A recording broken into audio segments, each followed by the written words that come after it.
Iran, तुर्किस्तान और काबल जाना। बगदाद से चलकर गुरुजी ईरान देश के तेहरान शहर में आए।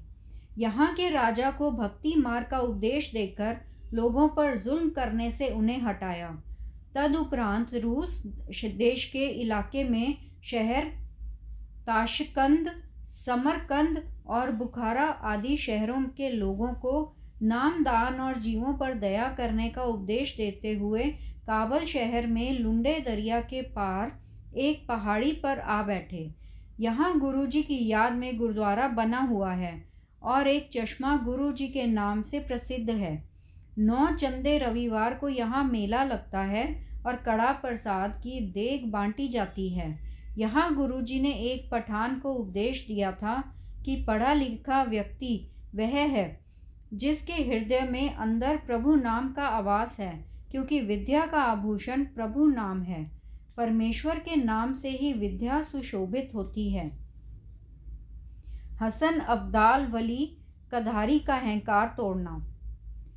पंजा साहिब। काबल से चलकर गुरुजी दर्रा खैबर से गुजरते हुए पेशावर आए। यहाँ आप जी गंज महल्ले में एक श्रद्धालु के पास ठहरे। यहाँ एक धर्मशाला बाबा श्री चंद जी के नाम से प्रसिद्ध है। यहाँ भी कुछ दिन आप जी ने नाम वाणी के उपदेश द्वारा प्रेमियों को निहाल कर दिया था और फिर होती मर्दाना और नौशहरे से होते हुए हसन अब्दाल गांव के बाहर पहाड़ी के नीचे आ बैठे। इस पहाड़ी पर एक वली कंधारी रहता था जिसको अपनी करामात पर बहुत अहंकार था। इसके पास ही पहाड़ी पर एक पानी का चश्मा निकलता था। गुरुजी ने इस अहंकार को तोड़ने के लिए मर्दाने को इस पहाड़ी के चश्मे से पानी लेने के लिए भेजा। पहाड़ी पर पहुंचकर मर्दाने ने बहुत मिन्नतें की, मगर वली कंधार ने कहा कि यदि आपका पीर इतना शक्तिशाली है तो वह आपका अपना नया चश्मा निकाल कर तुझे पानी दे देगा। जब यह बातें मर्दाना ने गुरुजी को आकर बताई तो गुरुजी ने मर्दाने को कहा कि सत्य बोलकर एक पत्थर उठाकर पीछे रख दो। करतार की आज्ञा से पानी का चश्मा चल पड़ेगा। जब मर्दाने ने गुरुजी की आज्ञा का पालन किया तो वहाँ से तुरंत ही पत्थर के नीचे से पानी का चश्मा चल पड़ा और इसके चलने के साथ ही पहाड़ी पर वली कंधारी का चश्मा बंद हो गया। जब वली कंधारी ने देखा कि उसका चश्मा बंद हो गया है और नीचे बहने लगा है तो उसने क्रोधित होकर अपनी शक्ति के साथ पहाड़ी की एक चोटी की चट्टान ही गुरुजी पर धकेल दी कि वह इसके नीचे आकर मर जाएंगे। मगर उसको लुढ़कती हुई देखकर गुरुजी ने अपने हाथ के पंजे से रोक लिया। गुरुजी की यह दोनों शक्तियाँ, पहली पानी का चश्मा नीचे ले आने वाली और दूसरी पहाड़ को हाथ से ही अपने ऊपर गिरने से रोक लेना, देखकर वली कंधारी पहाड़ी से नीचे उतर आया और अहंकार मुक्त होकर गुरुजी को अपमानजनक कहे हुए वचनों की क्षमा मांगी। गुरुजी के हाथ लगे हुए पंजे वाला पत्थर अब तक गुरुद्वारा पंजा साहिब हसन अब्दाल के स्थान पर दर्शन दे रहा है। हजारों लोग श्रद्धा के साथ इसके दर्शन करने गुरु नानक जी की महिमा करते हैं और सुनते हैं। यहाँ पाकिस्तान बनने से पहले वैशाखी को भारी मेला लगता है। दूर दूर के देशों प्रदेशों से श्रद्धालु लोग अपनी श्रद्धा के फूल भेंट करने के लिए एकत्र होकर गुरु साहिब जी की खुशियाँ प्राप्त करके अपना सौभाग्य समझते थे। अब पाकिस्तान सरकार की पाबंदियों के कारण थोड़े ही यात्री वैशाखी के मेले के समय एकत्र होते हैं। सियालकोट जाना, मूले किराड़ की मौत। वली कंधारी का अहंकार चूर करके उसको नम्रता और दया का उपदेश देकर गुरुजी यहाँ से चलकर रावलपिंडी, मरी काहुटा, जेहलम, मीरपुर, बिम्बर के लोगों को सुमार्ग पर लगाते हुए सियालकोट पहुँच गए। यहाँ आप बाबे की बाउली है, आप वहाँ सुशोभित हुए। गुरुजी जब पहले यहाँ आए तो मूले ने सच मरना और झूठ जीना मर्दाने को लिख कर दिया था।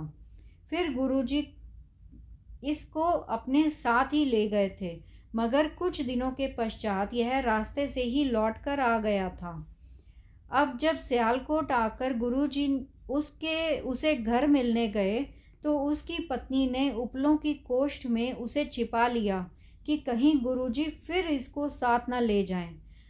जब गुरुजी ने घर के द्वार के आगे होकर उसे आवाज़ लगाई तो इसकी पत्नी ने कहा, संत जी मूला नहीं है। जब 3 बार मूले की पत्नी ने गुरुजी को यही कहा तो गुरुजी ने भाई मर्दाने को कहा, आओ मर्दाने, अगर मूला नहीं है तो न सही।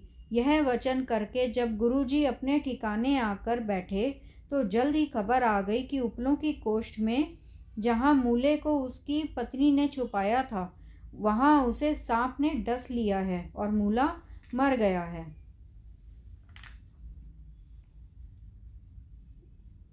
सैदपुर एमनाबाद भाई लालो के पास। सियालकोट से चलकर गुरुजी फिर तीसरी बार अपने भाई लालो के पास एमनाबाद आ गए। एक दिन अंतर्यामी गुरुजी ने भाई लालो को एमनाबाद में होने वाले विनाश का हाल बताया। इस आकाशवाणी के जल्दी ही पश्चात बाबर फौज लेकर काबल से चढ़ाई करके सैदपुर पहुंच गया। सैदपुर के पठान राजाओं ने उसका डट कर सामना किया, मगर बाबर की फौजों के आगे पठानों की कोई पेश न गई। बाबर ने खूनी होली खेलकर शहर को लूट खसूट कर नष्ट कर दिया और हिंदू मुसलमान सब स्त्रियों को उसके सैनिकों ने बहुत अनादर किया। जो बच्चे बूढ़े स्त्री मर्द खून खराबे से बच गए उन्हें पकड़कर कैदी बना लिया गया। गुरुजी और मर्दाना भी कैदी बना लिए गए। लूट का माल सब बंदियों के सिरों पर उठवाकर बाबर फौज को लेकर आगे लाहौर की तरफ चल पड़े। कैदी स्त्रियों की बुरी हालत को देखकर गुरुजी ने इस शब्द का उच्चारण किया,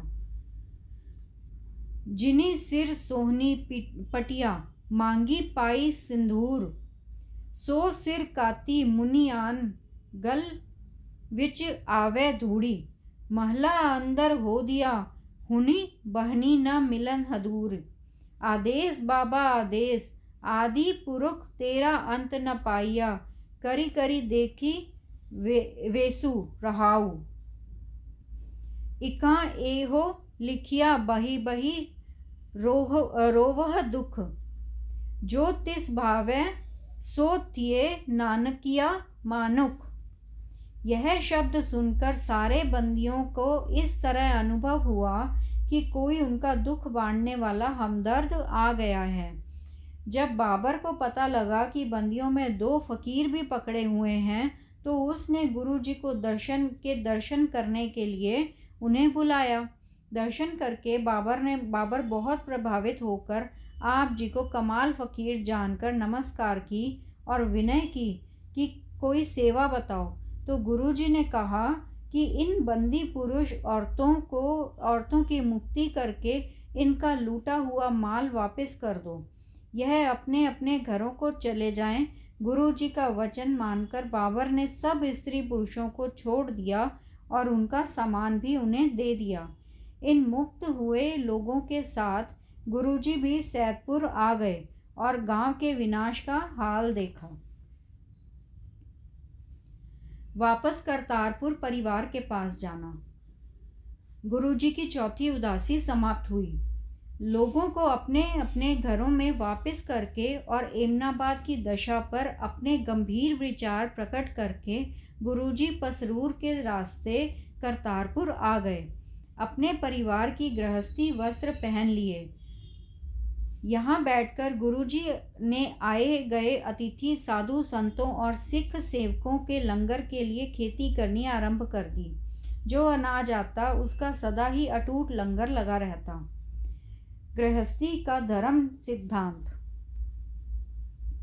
यहाँ करतारपुर गुरुजी के पास अनंत सिख संगत दर्शन करने आती थी और अनेक प्रकार की भेंट अर्पण करती थी, परंतु आप जी किसी की नगद भेंट अंगीकार नहीं करते थे। गुरुजी ने यह स्पष्ट कर दिया कि गृहस्थी की पूजा का धन भेंट के रूप में नहीं लेना चाहिए, बल्कि उसे आप कृत करके खाना चाहिए और ज़रूरतमंदों को खिलाना चाहिए। सतनाम सतनाम सतनाम जी, वाहे गुरु जी। सतनाम सतनाम सतनाम जी, वाहे गुरु जी। वाहे गुरु तेरा शुक्र है, शुक्र है, शुक्र है तेरा दात्या, तेरा शुक्र है।